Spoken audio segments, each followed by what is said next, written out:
La région offre des circuits de randonnée au cœur d'une nature sauvage.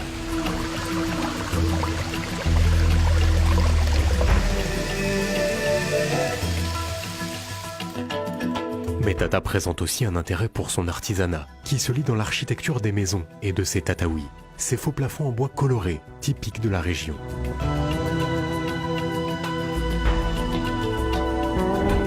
Je reste admiratif devant la qualité des poteries artisanales fabriquées selon des procédés traditionnels.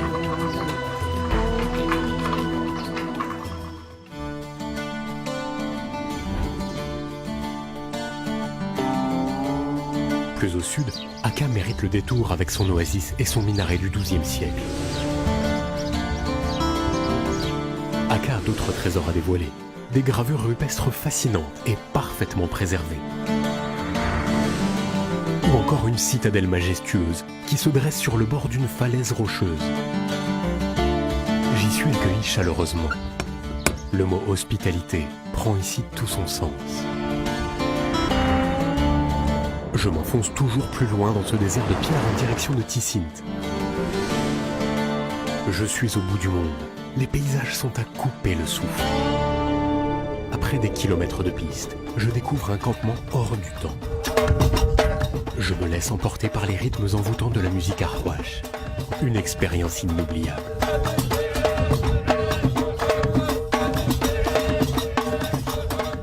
Je reprends mon circuit vers la province de Tiznit.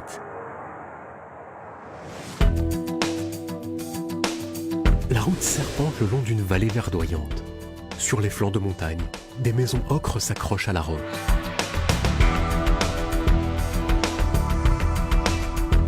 À Tafraout, je m'étonne de ces rochers peints.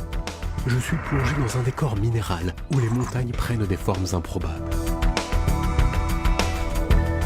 À quelques kilomètres, une curieuse formation rocheuse surnommée le Chapeau de Napoléon surplombe le village pittoresque d'Agardoudal. En quelques minutes, le décor change. Une nouvelle vallée émaillée de nombreux petits villages pittoresques me dévoile tous ses charmes. Je suis dans un vrai jardin d'Éden qui met tous mes sens en éveil. Au plus près de la population et de ses coutumes, je vis en totale immersion.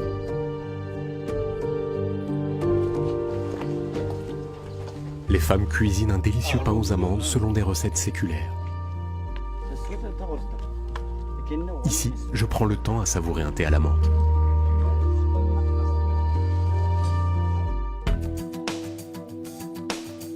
Je quitte Tafraout en direction de Tiznit, qui m'enchante avec sa médina ceinturée de remparts datant de la fin du XIXe siècle.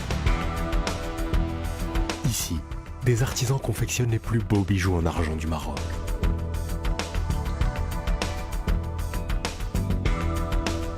La région de Tiznit séduit aussi les visiteurs à la recherche d'un mode de vie authentique. Les nombreuses maisons d'hôtes sont autant de havres de paix, confortables et chaleureuses.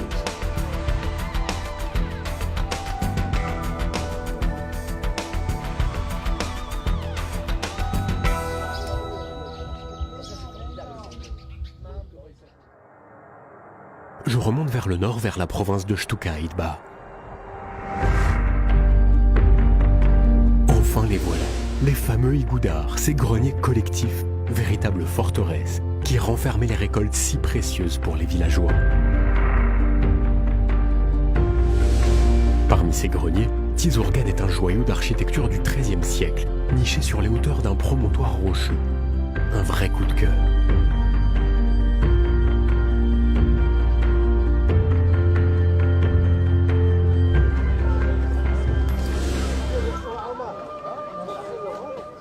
À proximité, je découvre un souk animé, où les artisans excellent dans la fabrication de babouches, des petits chefs-d'œuvre.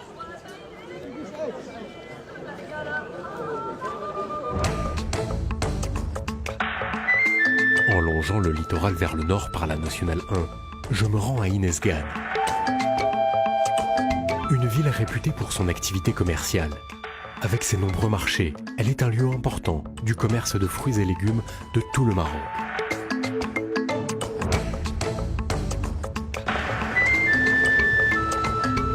À quelques kilomètres vers la côte, s'ouvrent les portes d'un parc naturel classé, un site protégé, petit paradis naturel, pour une faune riche et sauvage. Mon périple se termine sur l'Oued Massa, qui se jette sur l'Atlantique et ses plages vierges.